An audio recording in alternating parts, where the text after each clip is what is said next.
Halo semua, perkenalkan, nama saya Josephine Savila Gea dari Prodi Biologi dengan NIM F1C421025. Saya akan memberikan materi mengenai besaran, satuan, dan juga pengukuran. Simak baik-baik ya. Baik, kita akan mulai terlebih dahulu mungkin dari maksud apa sih fisika itu. Fisika adalah ilmu yang menjelaskan tentang fenomena alam sebagai objek pengamatan. Fisika ini hanya mengamati nilai fisis, dan nilai fisis ini dapat kita peroleh dengan melakukan pengukuran. Pengukuran itu memiliki beberapa tahap. Nah, kita dapat mulai dari observasi. Dari observasi, kita akan menemukan hipotesis. Nah, dari hipotesis ini kita dapat melanjutkan ke eksperimen agar kita dapat membuktikan hipotesis kita ini. Apabila kita telah menjalani eksperimen, maka akan muncul teori-teori baru atau bahkan kita dapat menemukan hukum baru. Nah, dari hal ini kita dapat melakukan observasi berikutnya yang akan menghasilkan metode-metode baru. Bagaimana sih cara kita melakukan pengukuran ini?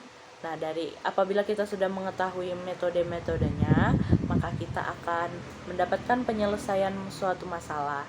Dan penyelesaian masalah ini dapat menjadi inovasi baru mungkin untuk menemukan alat-alat baru dalam mempermudah kehidupan manusia. Kita akan lanjut. Apa sih besaran itu? Besaran adalah sesuatu yang dapat diukur. Dia memiliki nilai dan juga satuan. Kalau satuan ini digunakan sebagai pembanding dalam pengukuran. Nah, ada dua jenis besaran nih. Ada besaran pokok dan ada besaran turunan. Nanti kita akan bahas ya. Apa sih pengukuran itu? Pengukuran adalah penentuan besaran, dimensi, kapasitas, biasanya itu terhadap suatu standar atau satuan ukur. Nah, kita dapat menentukan satuan ukur ini melalui alat ukur yang beredar di masyarakat. Alat ukur ini digunakannya tidak sama untuk setiap objek. Untuk mengukur meja, kita biasanya menggunakan meteran, atau apabila kita hanya ingin mengukur suatu kertas, kita dapat menggunakan penggaris saja. Lanjut, satuan dalam pengukuran itu akan lebih akurat apabila kita menggunakan alat ukur. Contohnya, kalau kita menggunakan penggaris saat mengukur di buku, kita dapat melihat dengan jelas angka yang ditunjukkan itu 20 cm.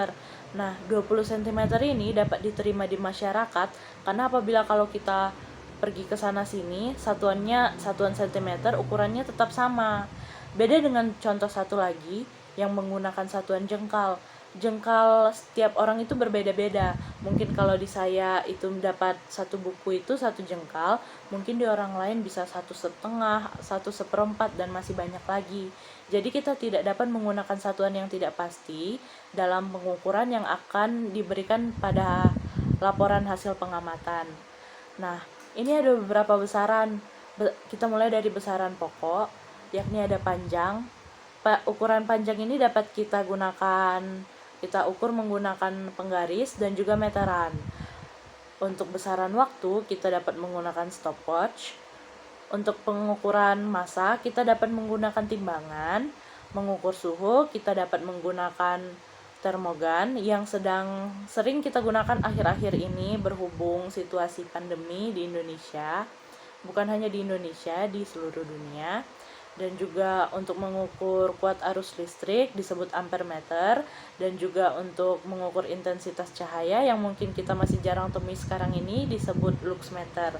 Nah, sedangkan untuk mengukur besaran molekul zat, kita harus menghitung sendiri molekul zat itu ada berapa.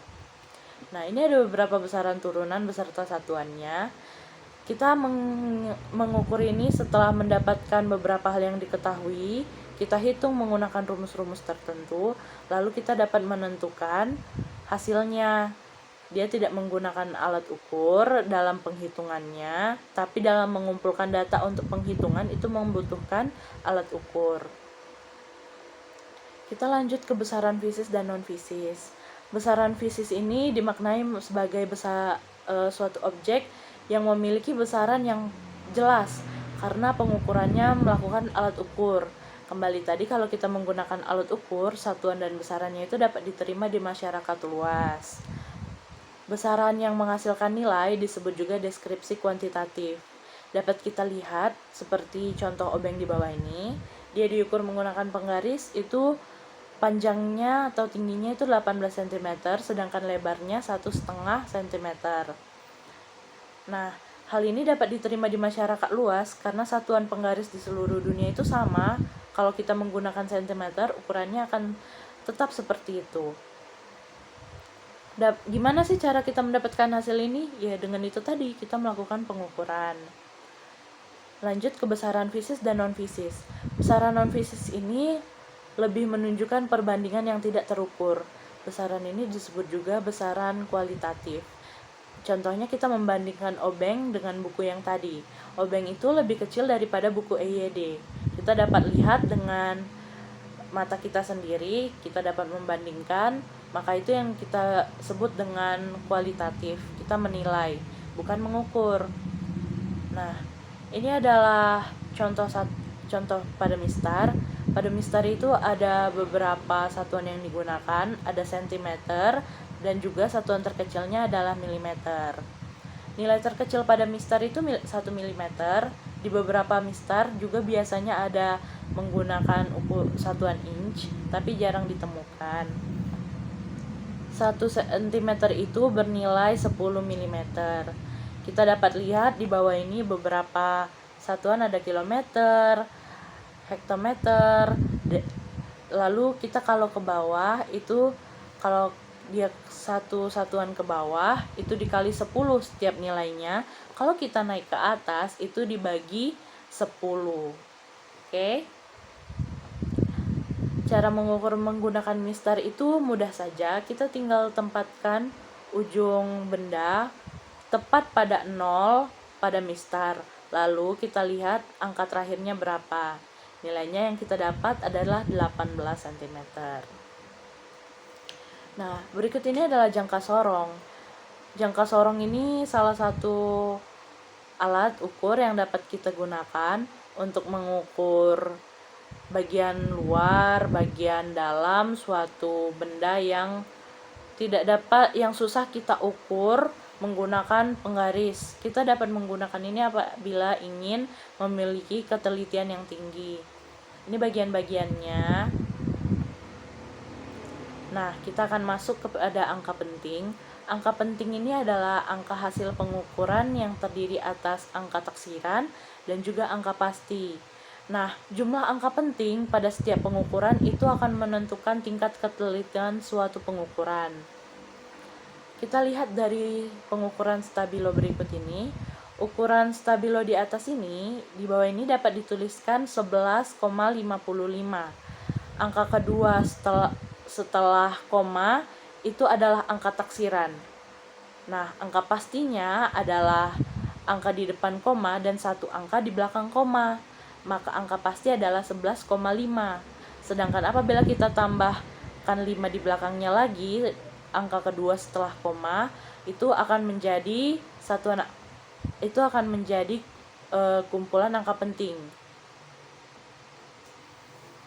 Nah, operasi angka penting ini pada penjumlahan, pengurangan, perkalian, dan pembagian dapat kita lihat di sini.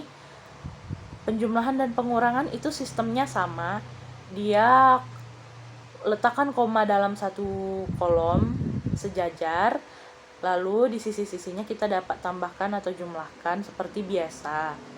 Hasilnya dapat kita lihat di situ, 29,32 ditambah 2,4 ditambah 1,71. Letakkan saja komanya sejajar, lalu kita mendapatkan hasilnya 32,43. Nah, hasilnya bisa kita tulis 32,4 saja. Baru di bagian perkalian dan pembagian itu 3,2 kali 4,32, hasilnya 13,824. Hasil di belakang koma itu dengan menyesuaikan jumlah koma yang ada di soalnya. Kita dapat menghitung 3,2 ada satu angka di belakang koma dan 4,32 ada dua angka di belakang koma. Totalnya ada 3 angka di belakang koma, maka pada hasil harus ada 3 angka di belakang koma. Sisanya berada di depan koma. Hasilnya dapat kita tulis saja sebagai 13,8. Berikutnya kita akan masuk kepada pengukuran berulang.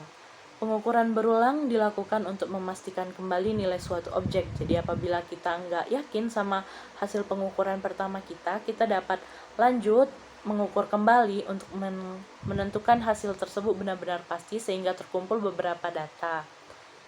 Nah, cara kita mengukurnya itu sebagai berikut. Nilai X-nya dapat ditemukan dengan total nilai I sampai nilai N, seberapa banyak kita mendapatkan hasil pengukuran berulangnya, dikali X1 per total kita melakukan pengukuran berulang. Baru kita hitung range data dengan ketidakpastian dalam rata-rata sama dengan nilai terbesar dikurang nilai terkecil. Lalu hitung lagi ketidakpastian dalam nilai rata-ratanya dengan range dibagi jumlah pengukuran. Demikianlah materi yang dapat saya sampaikan, lebih kurangnya mohon maaf, dan saya mengharapkan kritik saran dari kalian semua. Jika Anda menikmati video ini, mohon like-nya, jangan lupa follow, subscribe saya, dan dukung saya terus ya. Dadah!